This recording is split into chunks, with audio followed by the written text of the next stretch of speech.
चीनी के बेतहाशा बढ़ने से व्यापारियों को घोर संकट। अरे चुल्लू भर पानी में डूब कर मर जाते हैं। मैं हूं राजन ओझा और आप देख रहे हैं Ra24 न्यूज। साथियों, आज मेरी मौजूदगी वाराणसी में है और मैं आपको बता दूं, बीजेपी यानी भाजपा वाले कैसे धूल का यानी धूल में पुल बनाते हैं, धूल का पुल बनाते हैं और वो पुल कैसे धराशायी होता है। साफ उनका झूठ। मैं आपको बता दूं किस प्रकार से साफ झूठ बोलते हैं और सामने है और हकीकत। यहाँ पर दक्षिणी से विधायक है नीलकंठ तिवारी और हमारे सहयोगी जो सिमूर्ति दुबे जी जो हैं, उन्होंने उस वीडियो को भी मैं लगा दूंगा कि किस प्रकार से जब विधायक जी से पूछा जाता है तो भग गए। उनसे सिर्फ दो ही मुद्दे पूछे गए। एक ब्राह्मण समाज से आते हैं और काशी में ही किस प्रकार से 3 ब्राह्मणों को आप तस्वीरों में देख भी सकते हैं कि थाने के अंदर जो है कान धर के उठा बैठक कराया गया, वो भी मीडिया के सामने, और उसकी वीडियो सर्कुलेट की गई। उस पर भग खड़े हुए। दूसरा सवाल यह था, इस समय अभी देश जो है E20 को लेकर के उबर भी नहीं पाया था, तब तक जो चीनी 40 रुपए किलो 45 रुपए किलो मिलती थी, वो एक हफ्ते में अचानक से कैसे 65 से 70 रुपए किलो मिलना प्रारंभ हो गया। इस पर सोचिए, जो हमारा देश आज से यानी 2014-15 तक जो हमारा देश जो है चीनी का एक्सपोर्ट करता था, सोचिए खुशहाल समृद्धि प्रदेश हुआ करता था, यानी दूसरे देश को एक्सपोर्ट करने वाला भारत आज यानी ये स्थिति 2020 तक थी कि उसमें क्या हुआ, जब मामला आया E20 को लेकर के तो एक्सपोर्ट होना बंद हो गया। आज 2026 चल रहा है, आज 2026 चल रहा है और हमारा देश क्या बनेगा भैया? विश्व गुरु। क्यों बनेगा विश्व गुरु? अब एक्सपोर्ट की जगह इंपोर्ट होगा, यानी अब बाहर से जो माले हैं अब भारत में आएंगी। भारत जो है यहां से विदेशों को जो सप्लाई करता था, एक्सपोर्ट करता था, तो उस समय होता था, अब कहेंगे हम किसी पार्टी के प्रवक्ता नहीं है, कांग्रेस ने क्या किया, देश को 70 सालों में कितना लूटा, क्या हुआ क्या नहीं हुआ। अभी अखिलेश यादव के बारे में, अरे दम है तो आगरा एक्सप्रेसवे का जांच करा करके उनको भेज देते जेल में। हमने भी आगरा एक्सप्रेसवे पर सफर किया, इनका देख लीजिए अभी गंगा एक्सप्रेसवे कितने दिन का बना हुआ है। तो बात की बात है, तो अभी हमारे लोगों के बीच में जो चीनी मिठास घोलने का काम करती थी, आज वो अचानक से जहर घोलने का काम कर रही है। इस पर भी विधायक जी भग गए। और ये देखिए, आए थे क्या करने के लिए? आए थे पौधारोपण करने के लिए। और ये पौधा लगा है, किस चीज का पौधा है? ये फूल का। हम इसे पौधा कहेंगे, वृक्ष तो कहेंगे नहीं। अब ये देखिए, ये भी पौधा है, सोदार पौधा है।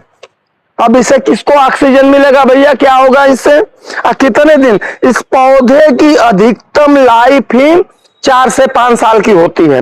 ये भी एक पौधा है, रोड के किनारे आप देखते हैं, झाड़ झंखाड़ जैसे। आप एक बार जरा कहेंगे अपने कैमरा पर्सन से कि दिखा दीजिए जरा, ये सब ऐसे ही पौधे ये तैयार होंगे तो होंगे।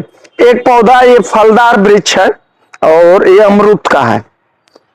भगवान जाने क्या होगा क्या नहीं होगा, लेकिन एक यहाँ पर पेड़ है ये सागौन का। अब ये लगाए हैं, लेकिन सोचिए कई सवाल हैं।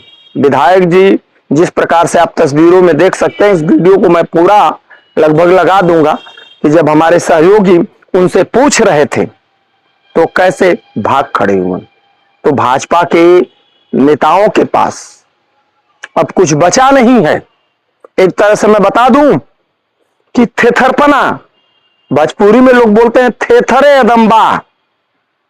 अब इससे ज्यादा कुछ हो तो शब्दों की मर्यादा भी होती है पत्रकारिता में, और सोच सकते हैं कि किस प्रकार से अब इस पर कहेंगे। अभी चीनी पर कह रहे थे, सोच रहा हूं।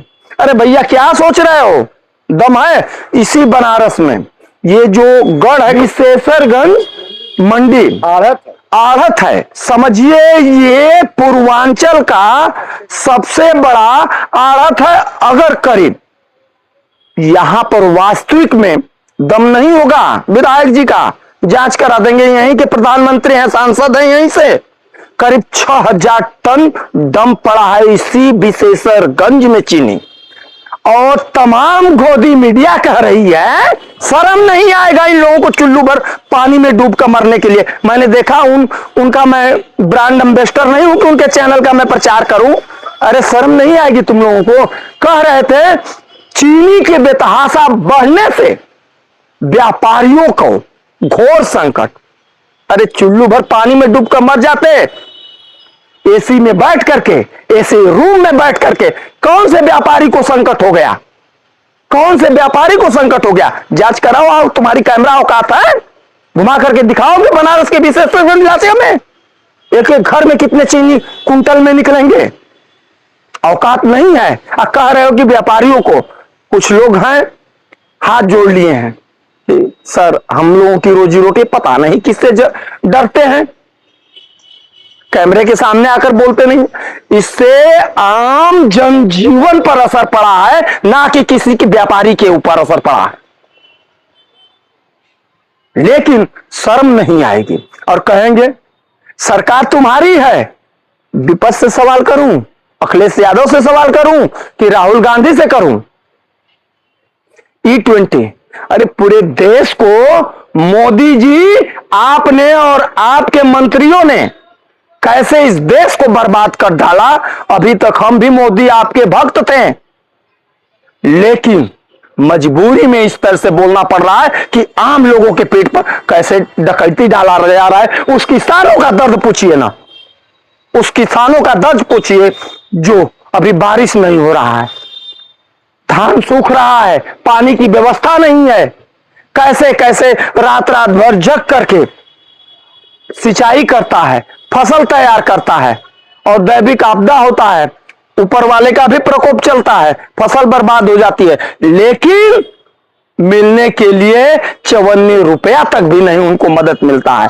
वहीं जो कारपोरेट हाउस वाले हैं उनको करोड़ों करोड़ों रुपए का लोन जो होता है ना, उनका माफ हो जाता है। शर्म तो नहीं आएगी आपको, क्योंकि ये सब देश के गद्दार हैं। आप करेंगे सरुआना, मुझे बुरा लगेगा, आप करेंगे सरुआना ट्रंप के साथ और करेंगे इंपोर्ट। क्या करेंगे? यही अंधभक्त कह रहे थे ना कि हमारा देश जो है विश्व गुरु बनेगा और यहां पर महंगाई जो है निम्न स्तर की हो जाएगी। अभी ट्रेड डील हुआ, कितना दिन हुआ था, और इसी तरह से एक शेयर मार्केट का ट्रैम्प चला दिया है और वो जुआ बना करके हमारे देश के लोगों को बर्बाद कर डाला। और ट्रेड डील में क्या हुआ कि ये अब बताइए, अगर अमेरिका से आएगा दूध, हमारा कृषि प्रधान देश जहां पर सबसे अधिक दूध की पैदावार होती है, और आएगा तो लोग बोलेंगे कि यहां पर 20 रुपया लीटर मिलेगा। वैसे ही अंधभक्त बोल रहे थे कि चीनी जब विदेश से आएगी तो क्या हो जाएगा, 5 रुपया किलो हो जाएगा। अरे हमने अपने बचपन में अपने होश में देखा है 16 रुपया, 12 रुपया, 16 रुपया, यानी 16 रुपया 17 रुपया दुकान से खरीदते थे तो कंट्रोल पर 7 रुपया 8 रुपए का कंट्रोल पर मिल जाता था। उस समय की सरकार किसकी हुआ करती थी? कांग्रेस की हुआ करती थी। तो इसीलिए ना कांग्रेस ने 70 साल यही लूटा है लोगों का। आप तो कहेंगे नहीं कि हमारा देश जो है बर्बादी के कगार पर है। और शीघ्र ही देखिएगा, मैं आपको ये बता दे रहा हूं, करीब करीब 6 से 7 महीने बीतेगा। जैसे बिहार का वो पत्रकार भविष्यवाणी करता है, उसको भी नितिन गडकरी ने यूट्यूबर बनाया था, मनीष कश्यप को। नाम लेने में लोगों को शर्म आती है। नाम ले, यूट्यूबर का मतलब इन लोगों का दर्जा क्या होता है मालूम है? यूट्यूबर का मतलब उड़रुआ मेहरारू, तो यानी जितने लोग होते हैं उड़रुआ मेहरारू होते हैं क्या? मंत्री जी सही बात कहने पर बताइए, किसी भी गैरेज में चले जाइए, किसी गाड़ी वाले से चले जाइए, उससे पूछिए, करेजे पर हाथ रख करके कहेगा कि साहब हमारी गाड़ी की एवरेज माइलेज जो है ना वो कम हो गया है, और इंजनों पर उसका साफ साफ असर पड़ा। मेरी खुद गाड़ी जो है पल्सर गाड़ी, उसमें मैं देख रहा हूं इंजन में आवाज भी आ गई। मात्र 8 महीने की गाड़ी, साल भर की खरीदी हुई गाड़ी, उस पर लिखा है E20। अरे इतने करना था।